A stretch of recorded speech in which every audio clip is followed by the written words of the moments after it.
We are just over a month away from the NBA trade deadline. Certain names starting to pop up in trade rumors. Who should the Sixers go out and target, or should they actually turn and be sellers? We'll talk about the last few games and where this team could potentially be headed. Also, Jimmy Butler has pretty much requested a trade out of Miami, and apparently the Sixers actually had him on their target list before Paul George. So we'll talk about those reports and a whole bunch more, but welcome in to Philly Take with RB. I'm RB, man. Do me a favor, like this video if you enjoy the coverage and subscribe to the channel. Obviously, we'll be doing a lot more videos and our live streams leading up to the deadline. We'll be live on trade deadline day.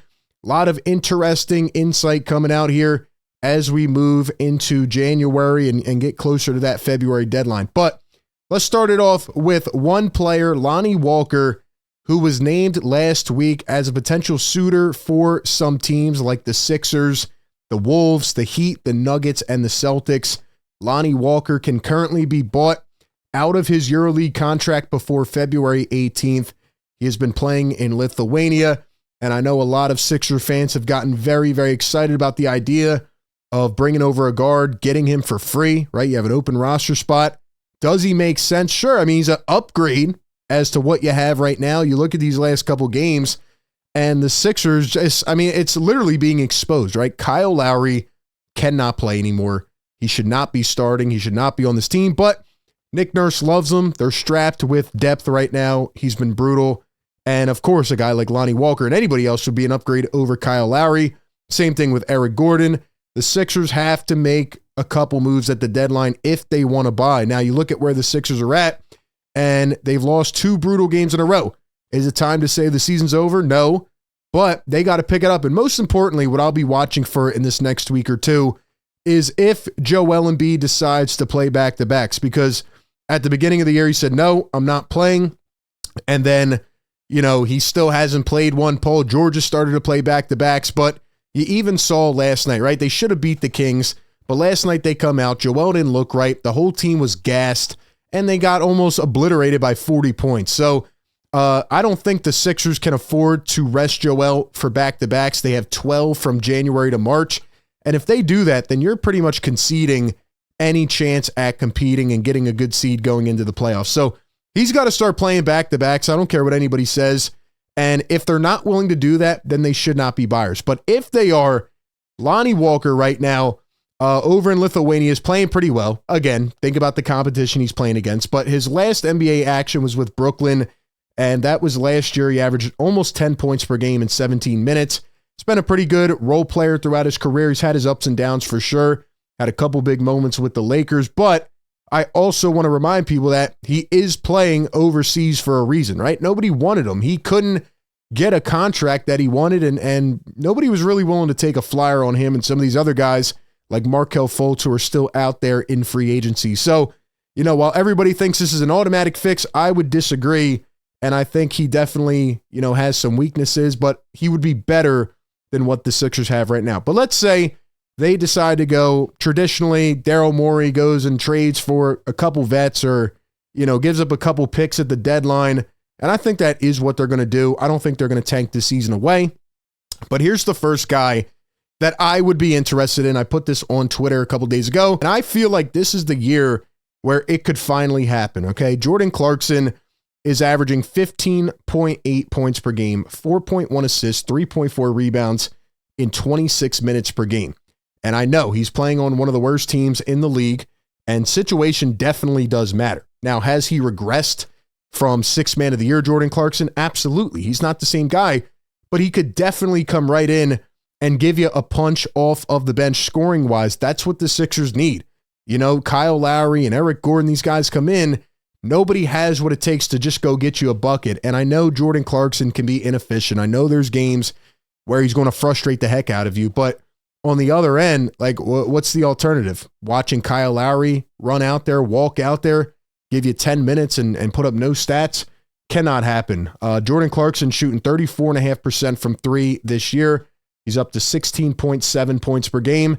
He's been a pretty good punch off the bench. Obviously, you don't want to give up too much for a guy like this, but his contract is pretty favorable.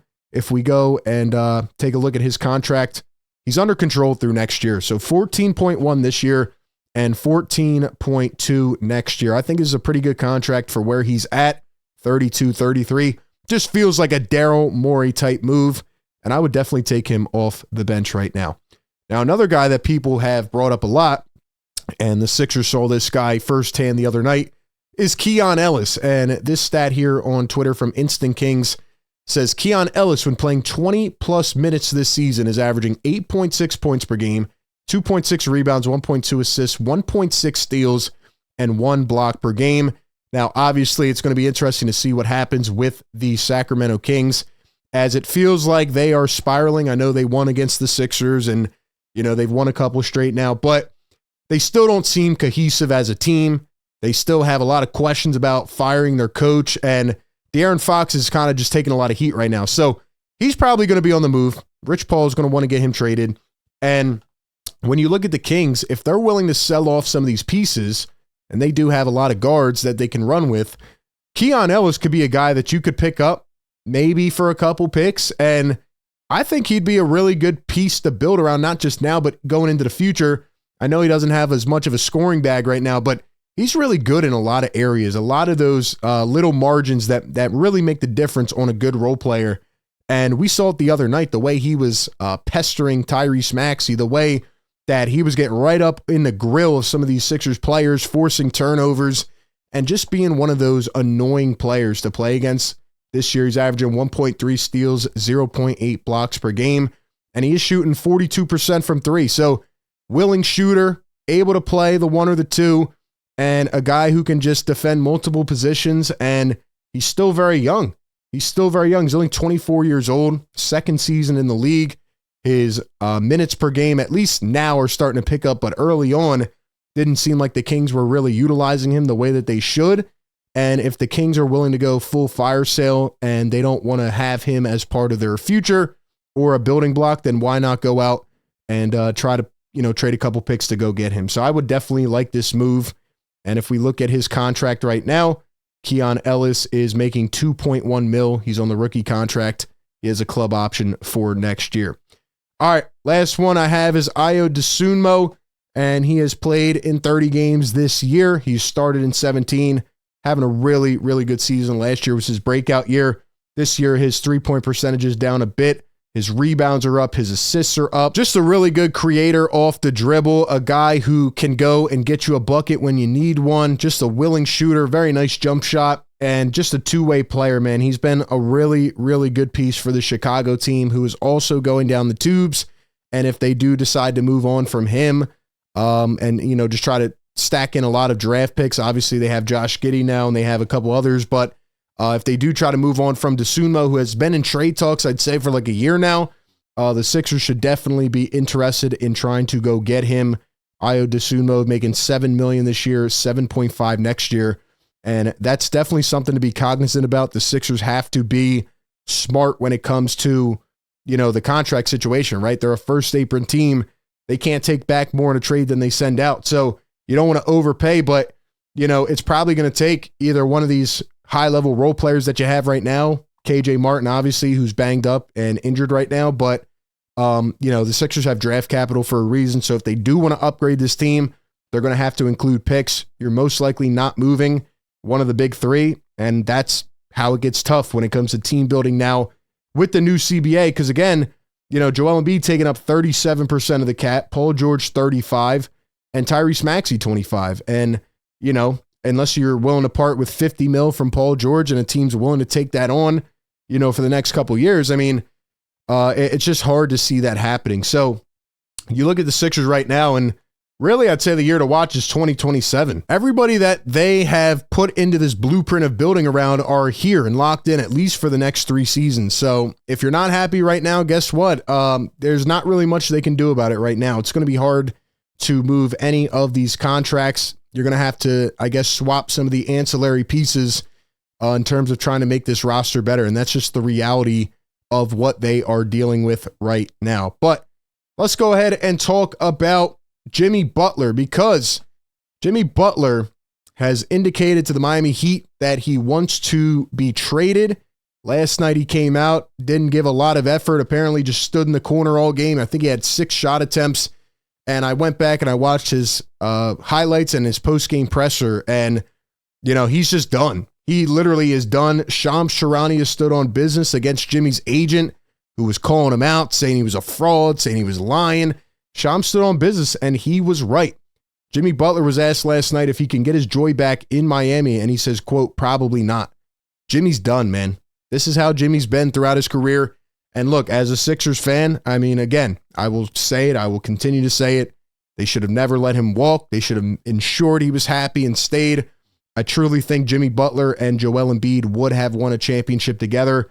Actually, I don't think there's any doubt about that. With, you know, what Jimmy's been able to do, I completely understand, right? Like, he's like, hey, I've been loyal to this team. I drugged some of these guys to 2 final appearances. We couldn't get over the hump and get it done. But like, say last year, right? They didn't go out, get Dame Lillard. This year, they didn't give him much help. And it feels like they're just going backwards, and Pat Riley's going to stand on his ground.